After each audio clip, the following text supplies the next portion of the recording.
तो कैसे हैं आप लोग? उम्मीद करते हैं अच्छे होंगे। आज के इस टॉपिक में हम लोग सांख्यिकी के अंतर्गत दंड आरेख यानी बार डायग्राम सीखेंगे।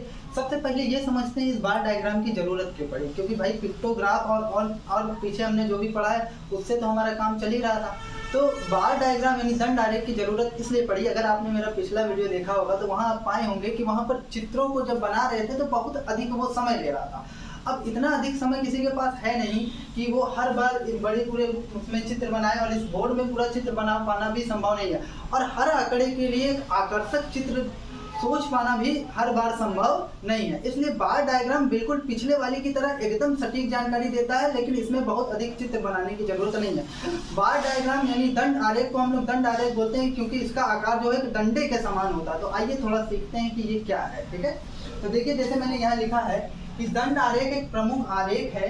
इसके द्वारा एकल अथवा सामूहिक सांख्यिकी आंकड़ों को, चाहे अकेले चाहे सामूहिक आंकड़े को, मतलब एक साथ कई आंकड़े जब ले लिए जाए तो उनको आंकड़ों के मानों को आयताकार दंडों द्वारा प्रदर्शित किया जाता है। तो ये देखिए आयताकार दंडे हैं ना, इसीलिए इसका नाम दंड आरेख है, क्योंकि यहाँ पर आयताकार दंड बनाए गए इसलिए इसका नाम दंड आरेख है। तो आइए एक क्वेश्चन के थ्रू समझते हैं कि इससे हम जानकारी किस तरीके से निकाल सकते हैं। तो देखिए, एक रेडीमेड कपड़े की दुकान में सोमवार से शनिवार कमीज के बिक्री का अध्ययन करना है हम लोगों को, मतलब देखना है किस तरीके से कमीज की बिक्री हुई है, और यहाँ पर हम लोगों ने उसका दंड आरेख बनाया है।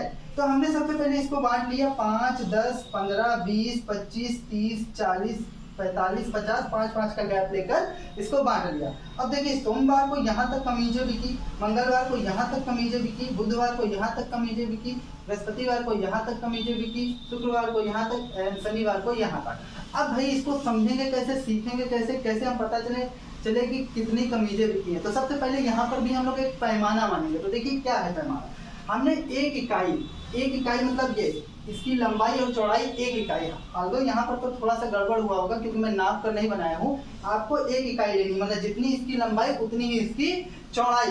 तो एक इकाई बॉक्स को हमने 5 कमीज मान ली। अगर 5 कमीज मान ली तब क्या होगा, सोमवार को कितना बिका भैया, 5, 10, 15, 20, 25, तो कितना बिका, 25 कपड़े बिके। इसी तरीके से मंगलवार को कितना बचा, बिका 5, 10, 15, बुधवार को 5, 10, 15। आप डायरेक्ट भी देख सकते हैं कि अगर ये 60 के आगे रुका है तो बुधवार को 60 कमीजें बिकी। इसी तरीके से आप बार डायग्राम यानी दंड आरेख से बहुत ही आसानी से जानकारी निकाल सकते हैं। अब देखिए इस दंड आरेख को बनाया, अब इससे रिलेटेड कुछ क्वेश्चंस देख लेते हैं। तो देखिए, कमीजों की संख्या को निरूपित करने के लिए ऊर्ध्वाधर यानी कि खड़े रूप में ऊर्ध्वाधर रेखा पर क्या पैमाना लिया गया है। तो आप जान रहे हैं कि क्या पैमाना लिया गया है, एक इकाई लंबाई बॉक्स को 5 कमीजें ली गई हैं।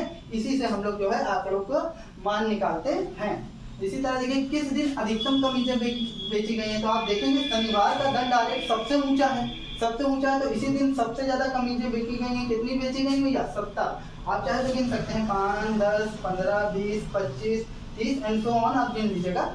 किस दिन न्यूनतम कमीजें बेची गई, मतलब किस दिन कम से कम कमीजें बेची गई हैं। तो आप पाएंगे कि मंगलवार को सबसे कम कमीजें बेची गई हैं क्योंकि इसका दंड आरेख सबसे छोटा है। इसी तरीके से बृहस्पतिवार को कितनी कमीजें बेची गई हैं, 60 कमीजें बेची गई हैं। तो आप इसको देखकर बता सकते हैं। तो देखिए किस तरीके से हमारी जो चीज है पिक्टोग्राफ की तुलना में यहाँ पर दंड आरेख से बहुत ज्यादा सरल हो जाती है। तो चलिए अब आगे देखते हैं। आइए अब हम लोग इस पर एक और क्वेश्चन देखते हैं। तो देखिए यहाँ पर मैंने एक क्वेश्चन लिखा है, निम्नलिखित आंकड़े किसी कक्षा के 6 शिक्षार्थी मतलब 6 स्टूडेंट हैं द्वारा पूर्णांक 600 में, मतलब 6 स्टूडेंट 600 में कुछ नंबर पाए हैं, में से प्राप्त किए गए कुल अंकों को दर्शाते हैं। इन्हें एक दंड आरेख द्वारा निरूपित कीजिए, मतलब इन्हें हमें बार डायग्राम के द्वारा निरूपित करना है, रिप्रेजेंट करना है।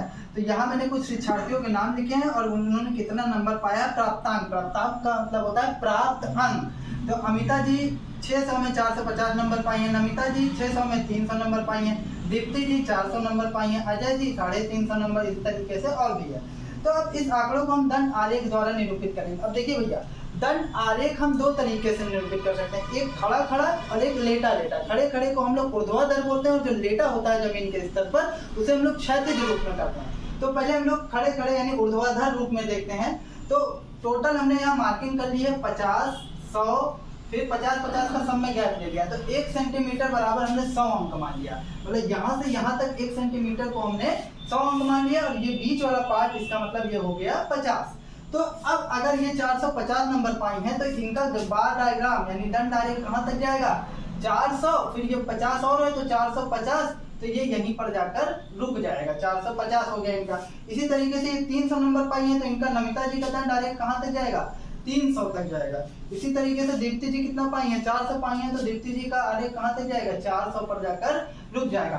तो आप ये समझ सकते हैं कि जो जितना नंबर पाया उसका दंड आलेख वहीं पर जाकर रुक जाएगा।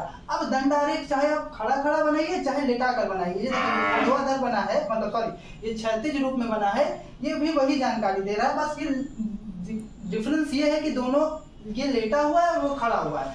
तो आप चाहे इस तरीके से बना सकते हैं, फिर चाहे इस तरीके से बना सकते हैं। देखिए ये भी वही जानकारी, जैसे अमिता जी कितना नंबर पाई थी, अमिता जी 450 नंबर पाई थी तो इनका ग्राफ 450 पे आके रुक गया।